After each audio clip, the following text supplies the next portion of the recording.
everyone, I'm Anna Huthmaker with Huthmaker Violins, and you found another one of our Students Stuck at Home series. Now, this is kind of funny, but several teachers actually sent me emails to remind me that I never did a video about the parts of the instrument. So you would think that would have been one of the first ones we would have done. But the good news is now that almost all the videos are out there, people can pick and choose, and you can show this to your beginners, so hopefully they can learn all the parts of their instrument. Now, most of the parts apply to all four: violin, viola, cello, and bass. So we're going to start with those. And we're going to start at the very top. This is the scroll, and I think that you probably all already know that. It's hand carved, it's one piece of wood. And we actually, did you know that we call these things that stick out the eyes? This is important to know because actually a lot of our string instruments we kind of named after the human body, and it helps you remember them. This is the scroll. These are the pegs. As a beginner, you know that you're not supposed to touch them. Later, as you get better, you learn that you're supposed to touch them and they're frustrating.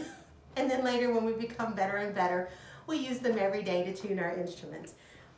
If you know these are the pegs, then it's easy to remember that this is the peg box. So would you come up a little closer for me? This is my lovely, wonderful friend, Donna. And if you look inside the peg box, the pegs are in there and the strings are all wrapped around. This is where the end of your strings goes. And while we're up there, we can't forget the most important part up here, this little black rectangular piece of wood that goes across the top. That's called the nut. And we always say, what kind of nut? The nut playing the violin. But it's a separate piece of wood than the fingerboard. And you need to know that because someday like your nut may come unglued and you may need to go get it re-glued. So it's just a little triangle and it's usually ebony. Speaking of which, we have our fingerboard. And if you've been following the video series, you know we did an entire one on ebony. This ebony was probably from Africa because it's that gorgeous black color, no brown streaks. And this is the neck. So we started with the eyes up here and now we have the neck just like you have a neck. And the neck slopes down to these. We call these the shoulders. And we use that term even more with the cellos and the basses because we tend to hug our instruments and we tend to wrap around across the shoulders, but these are the shoulders. Also, along the side of your violin, we call this entire area the ribs. It is the side also, but the ribs. So we're going still with that whole idea of it's kind of like the human body. Now let's go back to our front here. We call this the front, but if this is the front, what do you think this might be? This is the belly. So when people say, oh, the belly of the violin is a high belly or a low belly, they're talking about how much this curves up and down. Now this bridge right here, the bridge is the piece of wood that is not varnished. It is not painted. It is not glued on. It is not stapled on. It is held there by pressure. And that means that if you accidentally were to drop your violin, or in the winter, all your pegs come loose and your strings get loose, this bridge will shift. It will move. Sometimes it will fall off. When that happens, you need to take it to your teacher. Oftentimes, your teacher can put it back up for you. If not, go to the local violin shop. Putting a bridge up is pretty easy. The thing to know, it's always got to stay straight. And please don't let anyone glue it onto your violin. This is number one. The bridge, when it falls down, and I said often your teacher can put it up, often you might have to go to the violin shop. A lot of that will depend on the part that's inside. There's a lot of things going on inside, and you may have seen our video on what's the inside of my instrument look like. The part that you need to know about right now is the sound post.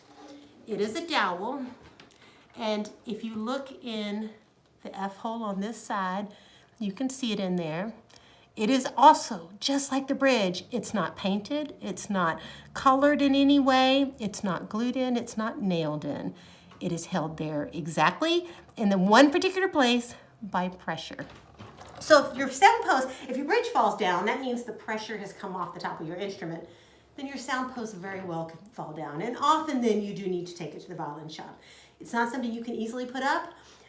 If the sound post happens to fall out of the instrument, don't throw it away. Don't think it's trash. It's expensive to carve a new sound post and it's difficult. It's a very skilled job. So take it with you to the violin shop and say, please put my sound post back in my violin.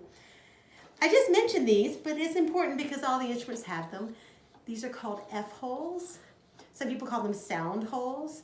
And I did a video all on F-holes and their different decorations and the different patterns, and you should check that out because it's kind of cool. We have the 4 strings, of course. All the instruments have those. This is the tailpiece. Now, your tailpiece is wood or metal. Your tailpiece might have fine tuners in it. That's what these things are sticking up. And violins and violas and cellos, they come several different ways. This tailpiece, the fine tuners are built in, so it has all 4. With some of them, you have a choice. Like this is a wooden one we could put on a violin. I could put 1 fine tuner or 2 or 4, whatever I chose. So when you look down and you go see the symphony play, a lot of them may only have 1 fine tuner. That's pretty common. Most of you probably have 4.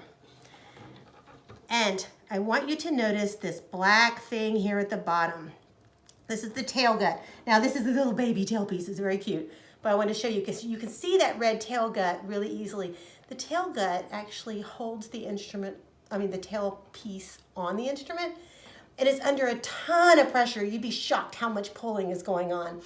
And it's kind of interesting, not very often, but every now and then these things will break.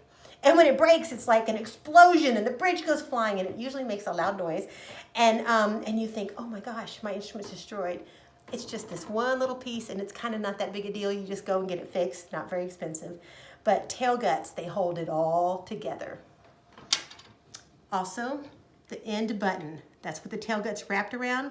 Now, here's where we're gonna kind of separate things because a violin has an end button and a viola has an end button. Violin and viola also have a chin rest. What does not have an end button and what does not have a chin rest? That would be our friend the cello and the bass. Now, I didn't bring a bass out here to put on top of the counter, but you've seen lots of them in my videos. You see the tail gut here? It comes and it wraps around the end pin. Cellos and basses have an end pin. Now this is a fancy black carbon fiber end pin. A lot of your end pins are priced silver. They slide in and out and they help us adjust the height of the instrument so when we're playing, we can get it in the right place. I think, let's finish talking about the body. The back, I know that one wasn't very difficult. You probably guessed that way before I got there. Shoulders, ribs, belly, back. It's just like our body. I think that's all the parts of the instrument. Have I forgotten any, Donna? I don't think so. Okay, good. So now that you know all the parts, and you might need to watch the video a few times, but I want you to memorize them all. Because if someone says, quick, grab your peg, quick, oh, her tail gut broke, you'll understand what they're talking about.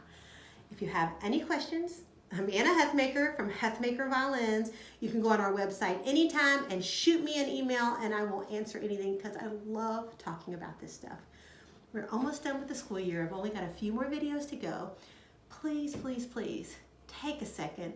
Go email your teacher. Tell them thank you. They are working their fingers to the bone for you guys to have some digital learning at home. I wish you could know how hard they're working and how much they miss you. Thank you so much. Now go practice.